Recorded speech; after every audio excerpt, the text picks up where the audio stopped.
Dans cette vidéo, je vais vous expliquer pourquoi il ne faut surtout pas commencer et débuter par l'achat d'un immeuble de rapport en tant que premier bien immobilier. Les avantages souvent cités, c'est que le prix d'achat au mètre carré, on bénéficie d'un prix de gros, on va beaucoup plus vite parce que au lieu d'acheter un appartement successivement et d'avoir des frais d'agence, des frais de notaire et du temps pour le même processus d'achat pour plusieurs biens, et ben là, en un même achat, on peut acheter 3, 4, 5, 6 appartements d'un coup.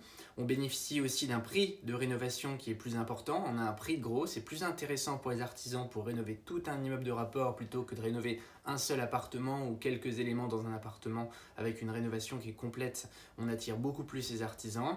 On n'a pas de copropriété, on est le seul maître à bord, du coup les charges de copropriété, elles sont pas importantes. On a moins de frais dessus. Et puis on peut diversifier le risque locatif, c'est-à-dire qu'au sein d'un même immeuble, on peut avoir plusieurs stratégies de location, du nu, du meublé, de la colocation.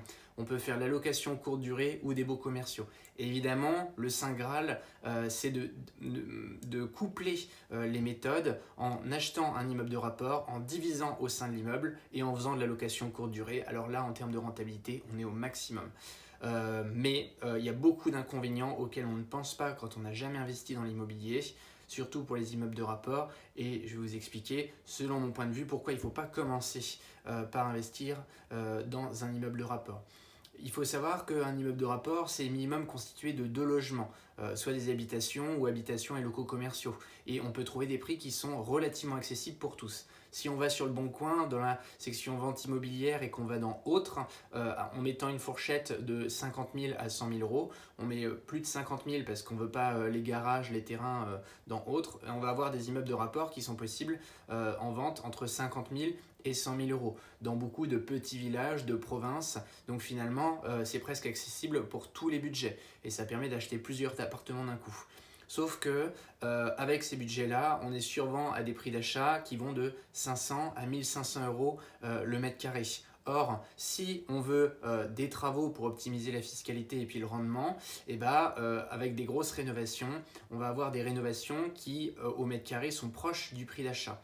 Et en plus-value latente, on n'aura pas forcément de plus-value latente parce que comme le prix d'achat est faible et qu'on est dans des zones qui sont peu cotées, on peut ne pas avoir de plus-value et la rénovation a moins d'intérêt que si on est dans un secteur patrimonial où le prix au mètre carré est plus cher. Si on achète 5 000 euros le mètre carré et qu'on rénove tout à 1 000 euros le mètre carré, on peut avoir potentiellement une plus-value latente plus importante que si on achète à 500 euros le mètre carré et qu'on a 1 000 euros de rénovation au mètre carré. Je ne sais pas si vous me suivez. Autrement, l'autre inconvénient d'acheter dans les immeubles de rapport, c'est que souvent, donc on peut l'avoir pour des petits budgets, mais souvent c'est quand même des plus gros budgets, parce qu'on a plus de biens, plus d'appartements, plus de rénovations. Et si on commence, moi je ne vous recommande pas de commencer avec une capacité d'emprunt qui est à son maximum, au proche du maximum, parce que les erreurs que vous allez faire vont être beaucoup plus impactantes. Et si vous faites l'erreur au début, et c'est au début que c'est le plus difficile, votre carrière d'investisseur va être vite arrêtée ou très limitée pour enchaîner les investissements futurs.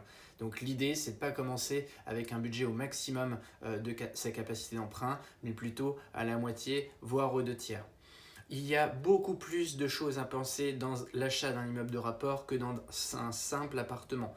Donc il y a le processus d'achat déjà que vous ne connaissez pas et si vous achetez directement dans un immeuble de rapport, vous pourriez être surpris alors que c'est des choses qui sont totalement normales. Il y a les travaux qui sont plus complexes parce que là, on n'a pas seulement plomberie, on va avoir tous les postes, mais il faut penser au global, à la façade, à la toiture, à la charpente, aux murs porteurs et puis aux colonnes d'évacuation. Vous pouvez refaire chacun des appartements un par un, mais si vous n'avez pas vérifié par exemple la colonne d'évacuation sanitaire est encrassée et elle n'est plus fonctionnelle, vous pouvez avoir tout refait de A à Z, mais si vous n'avez pas changé toute la colonne de part en part, vous avez quand même des infiltrations d'eau et des dégâts des eaux. Voilà. Et puis ensuite pour la mise en location et la gestion locative, ça va être plus compliqué si vous n'avez jamais investi avant parce que vous ne connaissez pas le processus d'achat et vous allez directement, si vous faites des erreurs, vous allez multiplier par 2, 3, 4, 5 appartements. Pour la fiscalité aussi, je trouve que c'est moins intéressant d'acheter dans un immeuble de rapport. Souvent, il y a des immeubles de rapport qui sont vendus loués. Et quand ils sont vendus loués, c'est très souvent en nu. Et si vous achetez tout un immeuble qui est loué en nu, alors oui, sur le papier, vous pouvez avoir une rentabilité importante, mais en fait, la fiscalité du nu, même au réel, il y a peu de travaux qui sont faits parce que généralement, c'est dans les appartements qu'on veut faire les travaux et pas forcément dans les communs pour valoriser l'appartement et le louer plus cher. Et s'il y a des locataires en place, c'est plus difficile de le rénover. Ou alors, il faut loger à ses frais un locataire ou avoir un système où il y a un appartement qui est vide, on va mettre le locataire dans un autre appartement. Enfin, c'est plus compliqué. Et sur la fiscalité du nu, on va être vite rattrapé par les impôts par rapport au meublé ou par rapport à un immeuble qui est complètement vide, qu'on rénove intégralement. Et là, on va avoir des charges et des amortissements qui vont être plus importants. Donc en termes de fiscalité, il faut faire attention sur la location nue. Donc c'est intéressant à l'achat parce qu'on a une rentabilité et ça rassure le banquier. Mais après, sur le long terme, ça va être plus compliqué à gérer et vous allez vite vous faire rattraper par les impôts.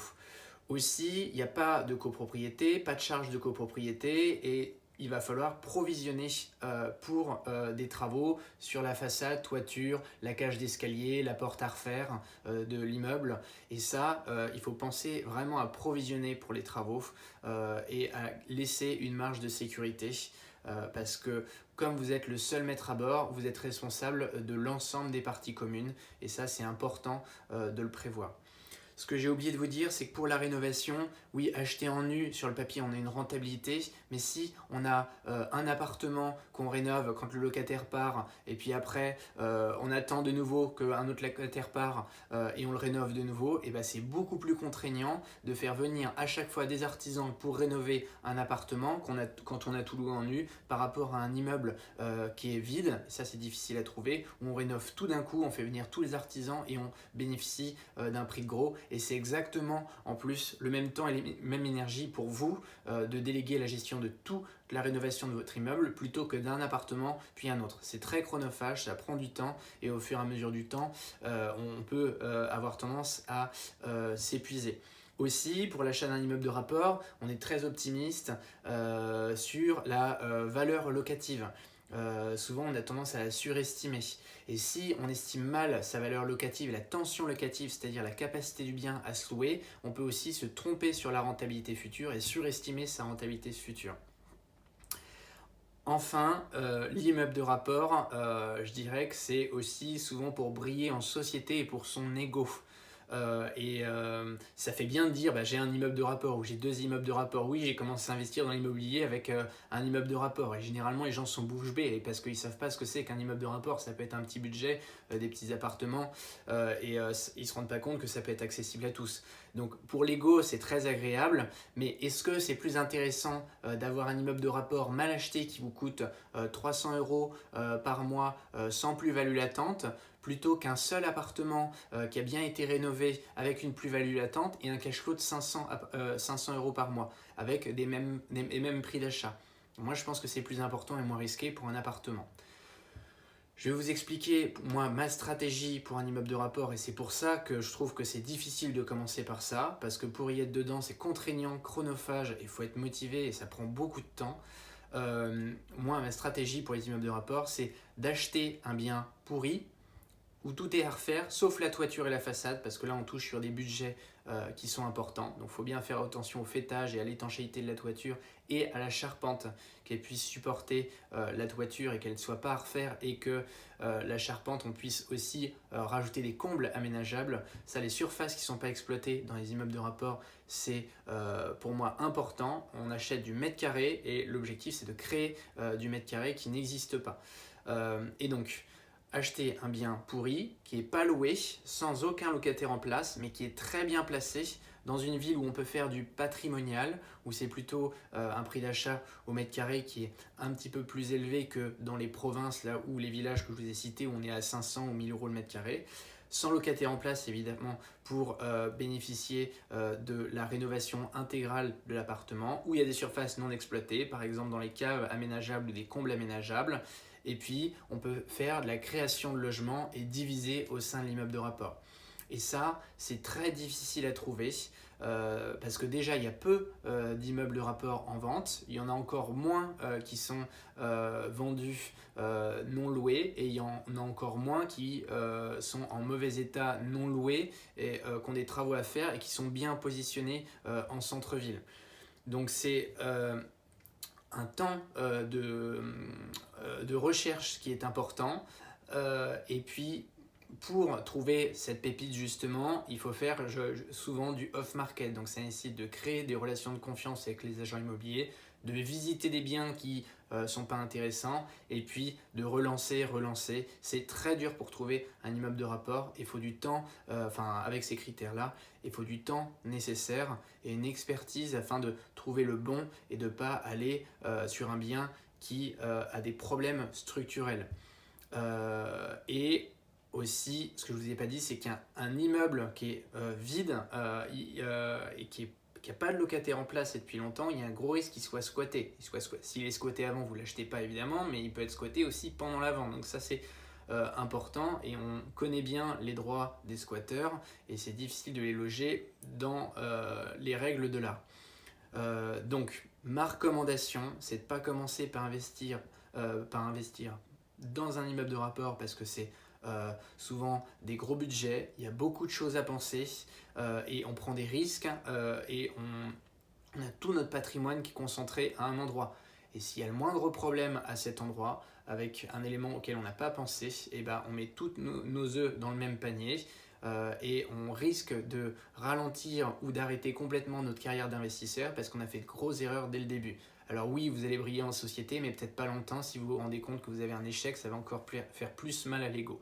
Donc ma recommandation, c'est d'acheter un appartement avec travaux en dessous de votre capacité d'emprunt pour ne pas être au maximum de la capacité d'emprunt, de faire les travaux avec des devis, la gestion des travaux pour voir comment ça se passe pour des petits travaux, faire la mise en location par vous-même avec un logement plutôt en meublé, en installant vous-même les meubles et avec le régime fiscal LMNP. Voilà, un processus, donc vous avez un processus d'achat qui est plutôt simple, des devis à réaliser, un suivi de chantier, une mise en location et la gestion par vos soins. Et ça permet d'avoir de A à Z tout le processus d'achat et de mise en location. Comme ça, vous allez comprendre le système et vous allez répondre à des questions que vous vous étiez même pas posées. Parce qu'il y a des questions au cours du processus d'achat et de la rénovation et de la mise en location qui vont venir et s'ajouter à celles que vous ne pensiez pas. Parce que vous allez être le nez dedans en pratique. Et puis, le dernier élément que je n'ai pas cité, c'est l'émotionnel. On a beau avoir vu toutes les vidéos et avoir lu des dizaines de livres, et il y a l'émotionnel qui va faire un biais cognitif et qui va nous empêcher de réfléchir de manière pragmatique sur les biens. Et avec l'immobilier, malheureusement, c'est difficile, je sais, mais il ne faut pas faire d'émotionnel et rester sur les chiffres et de l'achat en mètres carrés et de la rentabilité. Mais malheureusement, quand c'est notre premier bien, on ne peut pas s'empêcher de faire l'émotionnel. Et l'émotionnel avec l'investissement, c'est pas compatible. Donc on a tendance à faire des erreurs. Donc mon conseil, et d'ailleurs c'est ce que j'ai fait, j'ai commencé par un appartement puis un immeuble, c'est de commencer petit pour continuer gros. Parce que les connaissances sont fondamentales et la pratique pour avoir ces connaissances est importante pour les ancrer. Et puis, ne pas oublier que l'immobilier, c'est un marathon et pas un sprint et que c'est un investissement qui est fait sur le long terme. Et on n'est pas là pour avoir des sueurs froides et se faire peur sur un investissement qui est trop gros dès le début. Voilà. N'hésitez pas si vous avez des questions dans les commentaires ou des réactions sur ce que je viens de vous dire. Et je vous vois plus tard pour une autre vidéo. Allez, à plus tard.